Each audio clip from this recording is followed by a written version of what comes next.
આદિવાસી પટ્ટામાં રાજકારણ હવે ગરમાઈ રહ્યું હોય તેવું લાગે છે ને એવામાં ચૈતર વસાવા તે છોટા ઉદેપુર પહોંચે છે અને છોટા ઉદેપુર પહોંચીને એક બેઠકનું આયોજન કરે છે જેમાં હવે મોટો ધડાકો થાય છે। શું ને સમગ્ર મામલો તેના વિશે વિગતે ચર્ચા કરીશું। નમસ્કાર, હું છું પ્રથમ મોદી, આપ જોઈ રહ્યા છો નિર્ભય ન્યૂઝ। આદિવાસી પટ્ટાનું રાજકારણ અત્યારે જોવા જઈએ તો ચરમસીમાએ પહોંચી ગયું છે, કેમ કે હાલમાં જે સ્થાનિક સ્વરાજની ચૂંટણી પતી અને એનું પરિણામ જે સામે આવ્યું, જેમાં આદિવાસી પટ્ટામાં જોવા જઈએ તો ચૈતર વસાવા દ્વારા અને આમ આદમી પાર્ટી દ્વારા ખૂબ જ સરસ પ્રયત્ન કરવામાં આવ્યું અને તેના જ કારણે ઘણી બધી બેઠકો જે છે આમ આદમી પાર્ટી દ્વારા જીતી લેવામાં આવી। હવે આ જ મામલાને લઈ હવે ચૈતર વસાવા દ્વારા ગઈકાલે એક બેઠકનું આયોજન કરવામાં આવ્યું હતું। બેઠકમાં ઉમેદવારો સાથે મુલાકાત કરવામાં આવી હતી, કેમ કે કદવાલ અને છોટા ઉદેપુર જે બેઠકો છે તેમાં હવે ટાઈ પડી ગઈ એવી પરિસ્થિતિ છે। તેવામાં ઉમેદવારોને હવે કેવી રીતે સમજાવવા અને રોકી રાખવા, અને જો ભારતીય જનતા પાર્ટી કે વિરોધ પક્ષ દ્વારા તેમને ઉમેદવારો તોડવામાં આવે તો શું પ્રકારની રણનીતિ ઘડવી, તેના મુદ્દે ચૈતર વસાવા સાથે અમારા સંવાદદાતાએ જ્યારે વાત કરી ત્યારે તેમણે શું કહ્યું તે સાંભળી લઈએ। છોટાઉદેપુર જિલ્લામાં જે રીતે સ્થાનિક સ્વરાજ્ય ચૂંટણી થઈ, ચૂંટણી પછી પરિણામો આવ્યા, પરિણામોમાં આપ પાર્ટી જિલ્લા પંચાયતની 13 જેટલી જે સીટો છે તેમાં જીત મેળવી, અને જે તાલુકા પંચાયતની વાત કરવામાં આવે તો કવાંટ તાલુકા પંચાયતમાં આપ પાર્ટીએ 16 જેટલી સીટો તાલુકા પંચાયતમાં જીત મેળવી, અને જે કદવાલ અને જે છોટાઉદેપુરની વાત કરવામાં આવે તો ત્યાં ટાઈ પડી છે। 13 જેટલી સીટો છોટાઉદેપુર તાલુકા પંચાયતમાં જીતી છે આપ પાર્ટી, અને 8 જેટલી સીટો કદવાલ તાલુકા પંચાયતમાં જીતી છે। ત્યારે આજે ડેડિયાપાડાના ધારાસભ્ય ચેતરભાઈ વસાવા જે તાલુકા પંચાયત સભ્યો અને જિલ્લા પંચાયત સભ્યો સાથે બેઠક જે કરી છે, અને સીધા આપણે ચેતરભાઈ વસાવા સાથે જ વાત કરીશું। ચેતરભાઈ, ખાસ કરીને તમારી આજે મુલાકાત થઈ, જિલ્લા પંચાયત તાલુકા પંચાયત સભ્યો સાથે મુલાકાત થઈ, શું કહેશો? હા, હમણાં જે સ્થાનિક સ્વરાજ ચૂંટણી થઈ એનું પરિણામ આવ્યું, અને પરિણામમાં છોટાઉદેપુરની જનતાએ અમારા ઉમેદવારો પર ભરોસો મૂક્યો છે। સૌપ્રથમ તો હું છોટાઉદેપુર જનતાને આભાર માનું છું અને વિશ્વાસ આપું છું કે તમારો વિશ્વાસ, તમારો ભરોસો અમે કાયમ રહી એ પ્રકારના અમારા લોકો તમારું કામ કરશે, સેવા કરશે। બીજું, એક બાજુ સત્તાનો નશો હતો, એક બાજુ એમનું ઘમંડ હતું, પૈસો હતો, દારૂ હતો, એમની દાદાગીરી હતી, પોલીસ હતી, તો પણ અમારા લોકો ખૂબ મજબૂતાઈથી લડ્યા, અને અમારા જે લોકો લડ્યા એ યોદ્ધા છે। એમની પાસે કંઈ જ નહોતું, બસ એમની પોતાની એક લડવાની એક જનૂન હતું, અને લોકો એમને સ્વીકારી લીધા છે। એક પણ દારૂની બાટલી વગર કે કોઈને પણ 50 રૂપિયા આપ્યા વગર અમારા લોકો ચૂંટાયા છે। અને અમે આપના માધ્યમથી ગુજરાતની જનતાને કહેવા માગીએ છીએ, અમે સત્તામાં એટલા માટે આવવા માગીએ છીએ કે અમે લોકોની સેવા કરવા માગીએ છીએ, એટલે સત્તામાં આવવા માગીને ચૂંટણી લડીએ છીએ। અમારે એમના જેવા કોન્ટ્રાક્ટરો બનવું નથી। ત્યારે આજે અમારા બધા જ ઉમેદવારોને સવારે કીધું કે હું આવું છું, અને જેટલા પણ લોકો જીતેલા છે, છોટાઉદેપુરના 13 તાલુકાના સભ્ય આવ્યા છે, કદવાલના 8 સભ્ય આવ્યા છે, 13 જિલ્લા પંચાયતના સભ્ય આવ્યા છે, કવાંટના 17 જેટલા તાલુકા સદસ્ય આવ્યા છે, નસવાડીથી પણ 2 જિલ્લા સદસ્ય અને 7 તાલુકા સદસ્ય આવ્યા છે। તો એમને મારે એક ઔપચારિક મુલાકાત હતી, અને જે તાલુકાના પ્રમુખ ઉપપ્રમુખની અને જિલ્લાના પ્રમુખ ઉપપ્રમુખની જે વરણીનો સમય હવે આવ્યો છે 23 અને 25 તારીખ, તો એમાં આપણે શું કરવું જોઈએ એની અમારી એક ચર્ચા હતી, મનોમંથન હતું, જે હમણાં અમારું થયું છે।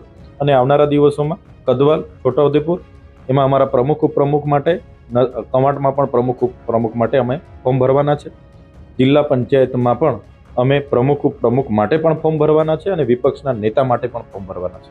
પરંતુ જિલ્લા પંચાયતની વાત કરવામાં આવે તો જિલ્લા પંચાયતમાં 13 જેટલા સભ્યો જીત્યા છે, અને 19 જેટલી ભારતીય જનતા પાર્ટીની સીટો છે, કેવી રીતે આવે?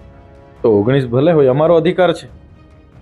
ચૂંટણી જિલ્લા પંચાયતની કરાવવી એ અમારો અધિકાર છે। અમે કોઈને બિનહરીફ કરવા દેવા માંગતા નથી, કેમ કે લોકોએ અમને વિપક્ષની ભૂમિકામાં ભલે આજે જિલ્લા પંચાયત આપી છે, પણ અમારો અધિકાર છે, એના રૂએ અમે પ્રમુખ ઉપપ્રમુખના પણ અમે આજે નક્કી કરીને ફોર્મ ભરવાના છે। અને ચૂંટણી થશે એટલે નક્કી થશે, જે પણ નક્કી થશે એને શિરોમાની રાખીશું, અને વિપક્ષના નેતાની પણ આજે અમે ચર્ચા કરી અને સર્વાનુમતે એને પણ અમે મેન્ડેટ આપી દેવાના છે। બિલકુલ, જે પ્રકારે તમે કહ્યું ચેતરભાઈ કે વિપક્ષના નેતા, એટલે વિપક્ષના નેતા કોણ હોઈ શકે આપ પાર્ટી? હજુ નક્કી નથી થયું, એ આમ આદમી પાર્ટી તરફથી મને ઉપરથી સૂચના છે, એટલે અમે બધા અમારા સંગઠન મંત્રી, લોકસભા ઇન્ચાર્જ અને જિલ્લા પ્રમુખ અમે આવ્યા છે, બધાની સર્વસંમતિથી અમારામાં નક્કી થાય છે। બીજી પાર્ટીઓની જેમ બંધ કવરમાં મેન્ડેટ આપી દેવાનું એવું અમારું હોતું નથી। અમે બધાને પરિવારના સદસ્ય માનીએ છીએ, અને બધા આજે તમે જોઈ લો, જેટલી જગ્યાએ અમે પ્રમુખ ઉપપ્રમુખ માટે ફર્યા છે, સર્વસંમતિથી બધાએ શિરોમાન્ય એક વ્યક્તિનું નામ જાહેર કર્યું છે. એ જ પ્રકારે અમારે ચાલે છે. અમારામાં કોઈ જૂથવાદ કે વિવાદ નથી. ખાસ કરીને ડુંગર વિસ્તારની વાત કરવામાં તો ડુંગર વિસ્તારમાં લોકોએ ખૂબ મત આપ્યા છે આપ પાર્ટીને. હવે ડુંગર વિસ્તારમાં આપ પાર્ટી લોકો સાથે કેવું અડીખમ? ડુંગર વિસ્તારમાં જે પ્રકારે સરકારે કોઈ પણ વ્યક્તિની સહમતિ વગર, 1996ના પેસા એક્ટની સહમતિ વગર, ગ્રામસભાની પરવાનગી વગર બારોબાર જમીન એક્વાયર કરવાનો જે તજવીજ હાથ ધરી છે, એનો અમે સખત વિરોધ કરીએ છીએ. અને જનતા સાથે અમે છે. અમે આજે પણ કહીએ છીએ એ જનતાની 1 ઇંચ જમીન પણ અમે સરકારને આપવાના નથી. વિકાસના નામે અમે હવે દાઝી ગયા છે. અમે આપવાના નથી. અમને લાગશે અમે ગ્રાઉન્ડ પર પણ લડીશું, અમને લાગશે સડક પર પણ ઉતરીશું અને સદનમાં પણ ઉતરીશું.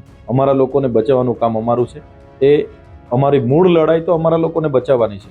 સત્તા અને વિપક્ષ એ તો ચાલ્યા કરવાનું છે. ચૂંટણીઓ આવશે ને જશે. તમે અમારા લોકો માટે હર હંમેશ તત્પર રહીને લડીશું. અમારો ધ્યેય છેવાડાના છેવાડા વ્યક્તિનું કામ થાય, એ અમારો ધ્યેય છે.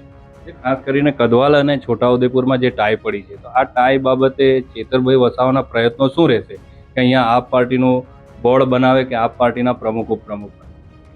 ચૈતર વસાવાના પ્રયાસ એકદમ ક્લિયર છે.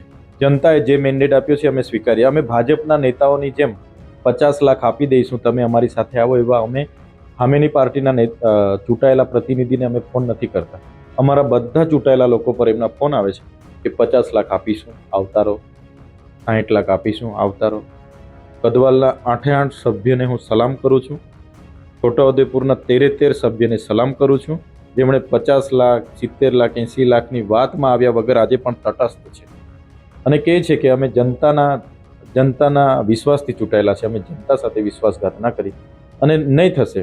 અને આ છોટાઉદેપુરમાં અમારા ચૂંટાયેલા લોકો એવા કામ કરશે, ભલે જિલ્લા પંચાયતમાં વિપક્ષમાં હશે, પણ એનો દાખલો આવનારા દિવસોમાં આજુબાજુના જિલ્લાના લોકો આપશે કે ત્યાં આમ આદમી પાર્ટીનું કામ જોઈ લો. એવું કામ અમે જનતાનું કરીશું. અંતિમ સવાલ ચેતરભાઈ, કે મનસુખભાઈ ક્યારેક તમારા સાથે હળવા મૂડમાં હોય છે, ક્યારેક તમારા સામસામે હોય છે, આ બાબતે આપનું? તમે જોયું હશે કે મનસુખભાઈ આ ચૂંટણીમાં દિવસ રાત ડેડિયાપાડામાં મિટિંગો કરી છે. હરસંઘવી પોતે 15 દિવસ આવતા હતા. તમને યાદ હશે, હરસંઘવીએ ત્યાંથી એક ભાષણ કર્યું હતું. મારા સાથી જગદીશભાઈ ને રાજેશભાઈને લોકો જોડાયેલા, એટલે એમણે મંચ પરથી કીધું કે ચૈતરભાઈના જમણા હાથ ને ડાબા હાથ આજે જોડાવા માટે આવ્યા, તો 15 મિનિટ લેટ આવ્યા. એટલે મેં પૂછ્યું, ભાઈ કેમ લેટ આવ્યા? તો એ લોકોએ કીધું કે સાહેબ ઓફિસનું તાળું મારતા હતા એટલે લેટ આવ્યા. અમે જ હતા જે હતા તેને બધું પૂરું થઈ ગયું. આજે ત્યાં ભાજપ આખું પૂરું થઈ ગયું. 18માંથી સાહેબ 1 સીટ ભાજપને તાલુકાની મળી. 11 જિલ્લા પંચાયત આમ આદમી પાર્ટી જીતી છે. તો અમારી પાસે ઘમંડ નથી, અમારે સત્તાનો નશો નથી, અમારી પાસે પોલીસ નથી, અમારી પાસે ઈમાનદાર જનતા છે. એ જનતા અમારા પર ભરોસો કરે છે ને એ જીતાડે છે. એ પરિણામથી મનસુખભાઈ દાઝી ગયા છે. એમનું સંતુલન હવે ગયું. પહેલાં મને કીધું કે આ દર્શનાબેન, ચૈતરભાઈ અને દર્શનાબેન મળેલા છે. હવે અઠવાડિયાથી એવું કહે છે કે આ નીલરાવ ને ચૈતરભાઈ મળેલા છે. હવે હું માનવું? એટલે આવું બધું મીડિયામાં એક સાંસદ તરીકે તમે જથર-વથર ભાષણ આપો, પુરાવા તો જોઈએ ને. હું ધારાસભ્ય છું, હું બી કહી શકું છું. આ મનસુખભાઈ દિલ્હી જઈને કેજરીવાલ સાહેબને મળી આવે છે, એ કેજરીવાલ સાહેબ હાથે મળેલા છે, તો એ ચાલવાનું છે? નથી ચાલવાનું. જનતા જાણે છે. એટલે આ બધી પાયા વિહોણી વાતો છે અને જનતાને ગુમરાહ કરવાની. હવે જનતાએ જીત આપી દીધી તો એમણે સ્વીકારી લેવું જોઈએ. એમણે બીજા પર ઠીકરા ફોડવા કરતાં પોતે જવાબદારી લઈને સ્વેચ્છાએ એમણે કહેવું જોઈએ કે ભાઈ હું જવાબદારી સ્વીકારું છું. એની જગ્યાએ લોકો બીજા પર ઠીકરા ફોડે, ચૈતર વસા પર ઠીકરા ફોડે, એ વ્યાજબી નથી. બિલકુલ, આ હતા ડેડિયાપાડાના ધારાસભ્ય ચેતરભાઈ વસાવા. તેમના સાથે આપણે તમામ મુદ્દે ચર્ચા કરી છે. ખાસ કરીને જે જિલ્લા પંચાયતમાં જે સભ્યો જીત્યા છે અને તાલુકા પંચાયતમાં જે સભ્યો જીત્યા છે તેમના સાથે એક બેઠક પણ યોજી છે ને આવનાર દિવસોમાં જે બોર્ડ બનાવવાના પ્રયત્નો પણ ચેતરભાઈ વસાવા દ્વારા કરવામાં આવશે તેવું ચેતરભાઈ વસાવાએ જણાવ્યું. રફીક મકરાણી. અહીંયા જે રીતે તમે ચૈતર વસાવાને સાંભળ્યા અને તેમના દ્વારા વાત એવી જ કહેવામાં આવી રહી છે કે ભારતીય જનતા પાર્ટી દ્વારા છેલ્લા કેટલાય સમયથી ચૂંટણી પહેલા કાગલા દવલાની નીતિ અપનાવવામાં આવી રહી હતી. લોકોને ભ્રમિત કરવાનું કામ કરવામાં આવી રહ્યું હતું. વિકાસના ખોટા વચનો અને વાયદાઓ આ લોકો દ્વારા આપવામાં આવ્યા છે અને હવે તમામ બાબતોને લઈ આગળ જોવાનું રહ્યું કે હવે આ જે ટાઈ પડી છે તેમાં આગળ જઈને શું થાય છે. આ વિષયમાં તમારો શું અભિપ્રાય છે અમને કમેન્ટ કરી ચોક્કસથી જણાવજો. અમારી ચેનલ નિર્ભય ન્યૂઝને લાઇક, શેર અને સબસ્ક્રાઇબ કરવાનું ભૂલશો નહીં.